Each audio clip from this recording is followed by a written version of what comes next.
Oi pessoal, tô aqui de volta para mais um vídeo, né, depois de um tempo sem gravar, né, tava de mudança e tal, agora tenho meu canto novo, minha casa nova, com um cenário novo para fazer meus vídeos, e eu tô aqui hoje para falar sobre um assunto que seguidamente os meus alunos me perguntam e que eu já li alguma coisa a respeito também, e isso acabou me provocando, né, afinal o Hitler salvou a economia da Alemanha. Alguns cientistas chegam a falar em milagre econômico, né, da Alemanha, né, como um primeiro milagre econômico que o Hitler teria feito. Mas será que houve milagre? Esse assunto, assim, ele é bem complicado, né? Até porque, pessoal, a gente tá falando de um personagem histórico aí, vamos combinar, responsável pela morte de milhões de pessoas. Isso não é pouca coisa. Além de ser responsável pela morte de milhões de judeus, o Hitler também perseguiu as comunidades ciganas, né, os homossexuais, como a gente vai ver na foto a seguir aí, né, que o triângulo rosa representava no campo de concentração os homossexuais, né, os negros também foram perseguidos, e, enfim, o Holocausto foi um dos episódios mais tristes da história da humanidade, né, em que pessoas foram escravizadas, né, foi horrível. O Hitler, quando assume o poder em 1933, quando ele se torna o chanceler, ou seja, o primeiro-ministro da República Alemã, ele apresenta o seu plano, né, para a economia, o seu plano para o governo da Alemanha. Então ele apresenta um plano quadrienal, ele monta um plano, né, e na verdade ele vai ter dois planos quadrienais, é um plano para 4 anos de governo, né. O primeiro plano quadrienal, ele vai de 1933 a 1937. Nesse primeiro plano, o que o Hitler decide fazer? Ele decide focar na questão do emprego, porque o desemprego estava muito grande. Mas é claro que a gente não está falando de emprego para quem era judeu, cigano, homossexual ou coisa do tipo, né? A gente está falando de empregos para os arianos, que era a única raça, né, que o Hitler considerava digna de ser cidadão alemão. Então, as políticas de emprego do Hitler quais que foram, tá? O Hitler teve uma grande influência do keynesianismo, né, lá dos norte-americanos, então ele aplicou políticas keynesianas, ou seja, investir fortemente em obras públicas, e aí com essas obras públicas ele poderia empregar pessoas que estivessem desempregadas. Então, uma das primeiras coisas que o Hitler fez foi investir em grandes obras. A mais famosa delas foram as autoestradas, as autobahns alemãs, que não foi exatamente ideia do Hitler, né? Porque elas já existiu o plano de fazer as autoestradas, elas já tinham começado a ser feitas antes dele tomar o poder, mas ele intensificou essa política das obras públicas. Além dessa política de obras públicas, né, para tentar resolver a situação do emprego, ele conseguiu, né, bastante financiamento e liberação de crédito com a ajuda, né, com a associação principalmente ao Reichsbank, né? Então ele faz uma associação com os bancos, né, e consegue financiamento para as políticas dele para fazer as obras de infraestrutura, para fazer as estradas, que é óbvio que ele já estava pensando na guerra ali adiante, era ter estradas era uma excelente maneira de escoar a produção da indústria bélica, né, que era o plano dele. Bom, com essa liberação de crédito que ele dava para os arianos, né, principalmente assim para arianos que estivessem dispostos, né, principalmente casais, a terem filhos de sangue puro, de sangue ariano, eles tinham uma série de benefícios dados pelo governo, né, que ele conseguiu esse dinheiro aí com a ajuda dos bancos, como eu disse. A classe trabalhadora alemã que estava, né, que ele conseguiu aumentar o emprego, foi tratada ali com mão de ferro, tá? Houve durante todo o governo do Hitler o congelamento dos salários, então os salários se mantiveram congelados. Nas obras das autobahns, sabe-se, né, que muitos empregados morreram, né, era um trabalho bem perigoso, morriam pelas péssimas condições, pelo salário baixo, miserável. Aqueles trabalhadores que tentaram se revoltar contra o governo, né, foram presos em campos de concentração e foram mortos, né, era proibido fazer greve, não podia fazer. Então era um governo com um pulso firme, voltado para a questão do emprego, mas que ninguém podia reclamar. Os salários havia emprego, ele conseguiu colocar mais empregos, mas com salários muito baixos, tá? Cabe destacar que essa época da invenção do Fusca, né, que foi criado para que os alemães pudessem dirigir nas autobahns. Bom, é interessante a gente pensar que os 2 primeiros anos de governo do Hitler, a questão da militarização não foi assim o grande foco foi a questão do emprego. Mas a partir de 1935 as coisas começam a mudar. Uma das coisas que acontece neste ano, tá, são as chamadas leis de Nuremberg. É aí que a gente começa a ver o papel do racismo dentro da questão da economia, porque não dá para entender a questão da economia alemã sem pensar a questão das teorias raciais e do racismo que existia. Então, em 1935 são baixadas as leis de Nuremberg, que diziam que judeus não poderiam se casar com arianos, que eles não poderiam mais assumir cargos públicos, não poderiam mais ser professores de alemães, né? Então judeus não poderiam mais ser professores, foram demitidos, sumariamente demitidos, né? Muitos judeus que eram médicos, que enfim tinham diversos tipos de atividades que atendiam ao público, foram demitidos, perderam os seus empregos e tiveram que aceitar outros tipos de empregos muito inferiores às suas qualificações. Essas leis de Nuremberg também congelaram as contas dos judeus. Havia muitos judeus muito ricos, né, que tiveram suas contas saqueadas, enfim, né, isso aí é mais uma questão pra gente colocar na conta aí de como Hitler salvou a economia da Alemanha. Vão colocando tudo na conta aí, no final a gente fecha. Fora essa questão das leis de Nuremberg para os judeus, a gente tem que considerar que elas foram estendidas também para homossexuais, pessoas da comunidade cigana e negros. Também eram considerados cidadãos de segunda classe. Na verdade, nem eram considerados cidadãos, né? Em 1935, a região do Sarre, que fica ali dentro da Renânia, conforme mostra ali a seta, né? Ela era uma região que tinha muitos alemães. Só que a região do Sarre, ela estava dentro de uma região que tinha sido combinado no Tratado de Versalhes que seria desmilitarizada, ou seja, não deveria haver tropas ali, né, que era a região da Renânia, né? Ali no Sarre tinha uma grande população de origem germânica, e essa população fez um plebiscito e decidiu que eles deveriam fazer parte da Alemanha também.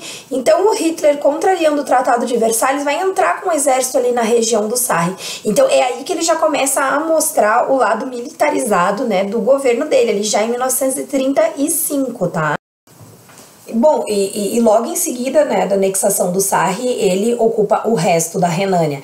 E agora, por que ocupar a Renânia? Aquela região ali entre a Alemanha, a Bélgica, ali que faz fronteira com a Bélgica, com a França, como vocês viram ali no mapa. Essa região era altamente industrializada, muito rica em carvão mineral e minério de ferro. Era tudo que faltava por Hitler, né, colocar a indústria bélica dele, que já estava começando a bombar, a agora deslanchar, né. Então, tomando esse território, né, ele teria acesso a esses recursos minerais, e a gente também tem que considerar que o território alemão também tem bastante carvão mineral, também tem minério de ferro, então ele tinha tudo na mão ali para poder fazer a indústria bélica dele bombar e levar adiante a guerra que ele queria para dominar os territórios que ele queria. Bom, o segundo plano quadrienal, tá, agora é comandado pelo Goering, que também, além de ser o chefe da Luftwaffe, vai ser o ministro da economia, tá, nesse segundo plano. O foco do Goering agora é a militarização, né, e uma das coisas que acontece logo em seguida é que em 1938, a Áustria é anexada à Alemanha, então ele já tinha conseguido ali a região do Sarre, a região da Renânia, agora a região dos Sudetos, agora a Áustria, né? E a Áustria foi anexada, ou seja, não houve conquista, não houve necessidade de colocar o exército lá para tomar o território, até porque os austríacos aceitavam o governo do Hitler, tinham uma boa visão do Hitler, assim, eram tão racistas como ele, né? Então, pouco houve resistência para o Hitler para anexar a Áustria. E em 1938 também é a noite em que acontece a fatídica, né? É o ano em que acontece a fatídica Noite dos Cristais, né? Mais uma vez a gente tem um elemento para colocar aí na questão da análise da economia do racismo, né? Então, a Noite dos Cristais foi uma resposta ao assassinato de um diplomata nazista que foi morto por um judeu de 17 anos que teve a sua família deportada, né? Porque o Hitler e o governo nazista estavam forçando a deportação dos judeus em troca da vida deles. Então, assim, era proposto para os judeus que eram presos, né? Vocês podem ser deportados e não morrer, mas para ser deportado precisaria deixar toda a sua fortuna para o partido nazista, né? Então tá aí mais um elemento para a gente considerar na questão da economia da Alemanha. A Noite dos Cristais, tá? Foi uma noite em que se apedrejou sinagogas, apedrejou comércios de judeus, se tirou eles das casas deles e se começou já a tirar eles o que já vão ser encaminhados para os campos de concentração para trabalhar como escravo, né, porque o Hitler vai colocar as pessoas a trabalharem como escravas, e isso vai gerar uma alta lucratividade para a economia alemã, porque tu coloca pessoas para trabalhar como escrava, e diferente da escravidão que teve, por exemplo, aqui no Brasil, colônia e império, que os escravos trabalhavam e recebiam comida para trabalhar, o Hitler nem a comida vai dar, porque fazia parte do plano deixar eles morrerem de inanição, né? Na frente dos campos de concentração sempre havia a frase Arbeit macht frei, que significava o trabalho liberta, né, que era uma enganação para eles acharem que se eles trabalhassem, eles seriam em algum momento libertados, né? E não eram nem os judeus que eram presos, nem os homossexuais, nem os negros, nem os ciganos, os comunistas também, socialistas que eram presos, os inimigos do governo,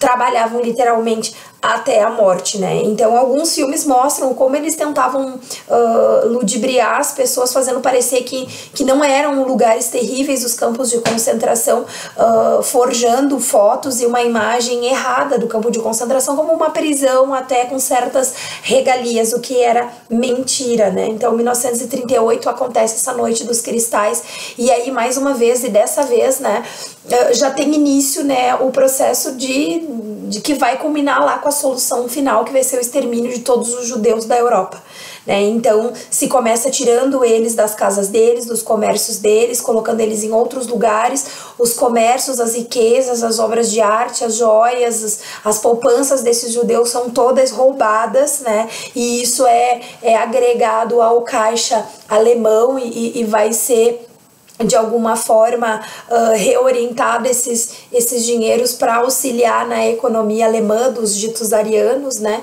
Então tudo isso acontece em 1938. Aí em 1939 a gente sabe que o Hitler invade a Polônia e começa a Segunda Guerra Mundial, e aí o trabalho escravo e as conquistas territoriais vão cada vez mais reforçar a economia da Alemanha, até que enfim a Alemanha, por algumas decisões erradas, entra em colapso e os aliados acabam vencendo a guerra. Bom, depois de falar sobre tudo isso, né, dá pra gente responder já a questão, né? Então, o Hitler salvou a economia da Alemanha? Podemos dizer que sim, ele salvou a economia da Alemanha, mas ele salvou só para os arianos. Os demais, né, as demais pessoas que não eram consideradas cidadãs, não tiveram economia nenhuma salva. E mesmo se a gente considerar que ele salvou a economia para os alemães, ele foi muito bom para a elite alemã, porque a classe trabalhadora alemã viveu na pobreza, viveu na miséria durante todo o governo do Hitler. Então a resposta a essa pergunta é que salvou, mas salvou em parte e por pouco tempo. Isso teve um custo muito alto, e eu gostaria de terminar esse vídeo mostrando as cenas, uma das cenas que mais me chocou, né, em relação à Segunda Guerra, que foi quando terminou, né, o conflito e muitos cidadãos alemães arianos foram forçados a entrar nos campos de concentração e ver aquilo que eles apoiaram. Com esse vídeo eu me despeço, espero ter ajudado aí nessa discussão, né, até logo, até o próximo vídeo. Obrigada, beijo pessoal. Campo de concentração Buchenwald após a libertação.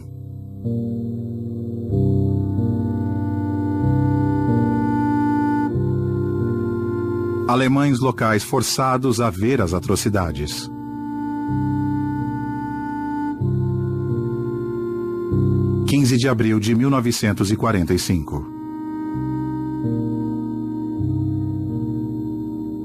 Muitos alemães que tinham acesso à informação e sabiam sobre os campos de concentração ficaram chocados com a enormidade, com a grandiosidade, com o horror que presenciaram. Não estavam apenas vendo, mas estavam sentindo o cheiro e também ouvindo o que fora feito em seu nome para representá-los.